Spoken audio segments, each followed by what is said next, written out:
सदा था, सदा है, सदा ही रहेगा।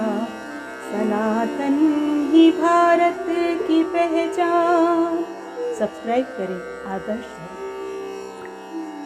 ओम जय सिया राम। मित्रों, आज का विषय अपने कई दर्शक श्रोता मित्रों के अनुरोध पर लिया है और विषय है बेटी कहूं या लक्ष्मी। मुझे उम्मीद है कि समाज के कुछ बिगड़े हुए लोग वैसे उनको बिगड़े हुए न कहकर मनुष्य के नाम पर कलंक कहना ज्यादा अच्छा होगा।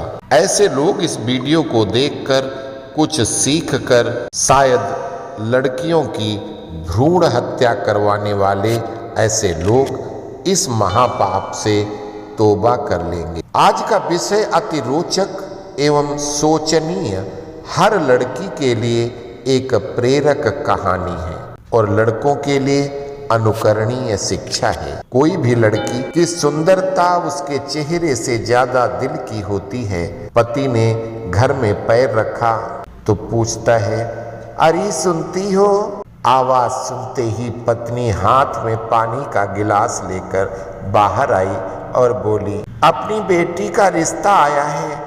अच्छा भला इज्जतदार सुखी परिवार है। लड़के का नाम युवराज है, बैंक में काम करता है। बस अपनी बेटी हाँ कह दे तो सगाई कर देते हैं। बेटी उनकी एकमात्र बेटी थी। घर में हमेशा आनंद का वातावरण रहता था। कभी कभार सिगरेट व पान मसाले के कारण उनकी पत्नी और बेटी के साथ कहा सुनी हो जाती थी, लेकिन वो मजाक में निकाल दिया करते थे। बेटी खूब समझदार और संस्कारी थी। एसएससी पास करके ट्यूशन सिलाई का काम करके पिता की मदद करने की कोशिश करती थी। अब तो बेटी ग्रेजुएट हो गई थी और नौकरी भी करने लगी थी, लेकिन पिताजी उसकी पगार में से 1 रुपया भी नहीं लेते थे और रोज कहते थे, बेटी ये पगार तेरे अपने पास रख, वो तेरे भविष्य में काम आएगी। दोनों घरों की सहमति से उस बेटी और युवराज की सगाई कर दी गई। शादी का मुहूर्त भी निकलवा दिया। अब शादी के 15 दिन बाकी थे। बाप ने बेटी को पास में बिठाया और कहा कि बेटा, तेरे ससुर से मेरी बात हुई। उन्होंने कहा दहेज में कुछ नहीं लेंगे, ना रुपए, ना गहने, ना कोई चीज। तो बेटा, तेरी शादी के लिए मैंने कुछ रुपए जमा किए थे। ये 2 लाख रुपए हैं, वो मैं तुझे देता हूँ, तेरे भविष्य में काम आएंगे।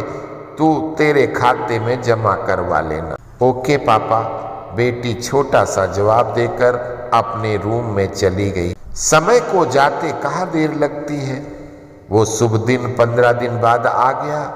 बारात आंगन में आई। पंडित जी ने विवाह विधि को शुरू करवाया और फिर 7 फेरे लेने का समय आया तो कोयल जैसी कुहकी हो ऐसे बेटी सिर्फ 2 शब्दों में बोली, रुको पंडित जी, मुझे आप सबकी उपस्थिति में मेरे पापा के साथ एक बात करनी है। पापा, आपने मुझे बड़े लाड़ प्यार से पाला, बड़ा किया, पढ़ाया लिखाया, खूब प्रेम दिया।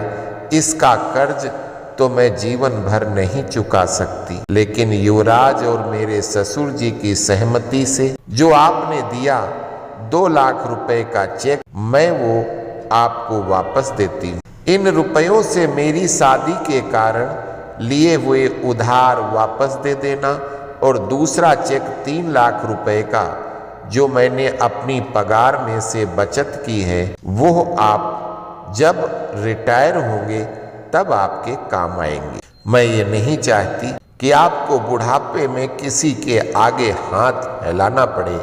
अगर मैं आपका लड़का होती तब भी इतना तो करती ही ना। वहां पर सभी की नजर उस बेटी पर थी। पापा, अब मैं आपसे जो दहेज में मांगू वो क्या दोगे? बाप भारी आवाज में कहता, हाँ बेटा, इतना ही बोल सके तो पापा मुझे वचन दो कि आज के बाद आप सिगरेट कभी नहीं पियोगे, सिगरेट को हाथ नहीं लगाओगे, तंबाकू पान मसाले का व्यसन आज ही छोड़ दोगे, यही मैं सबकी मौजूदगी में आपसे दहेज मांगती हूँ। लड़की का बाप भला कैसे मना करता। शादी में लड़की की विदाई के समय कन्या पक्ष को तो रोते हुए सबने देखा होगा, लेकिन आज तो बारातियों की आंखों में आंसुओं की धाराएं निकल चुकी थी। मैं दूर से उस बेटी को लक्ष्मी के रूप में देख रहा था। रुपए का लिफाफा जो मैं कन्यादान के लिए ले गया था, मैं अपनी जेब से नहीं निकाल पा रहा था। साक्षात लक्ष्मी को मैं कैसे लक्ष्मी दूं?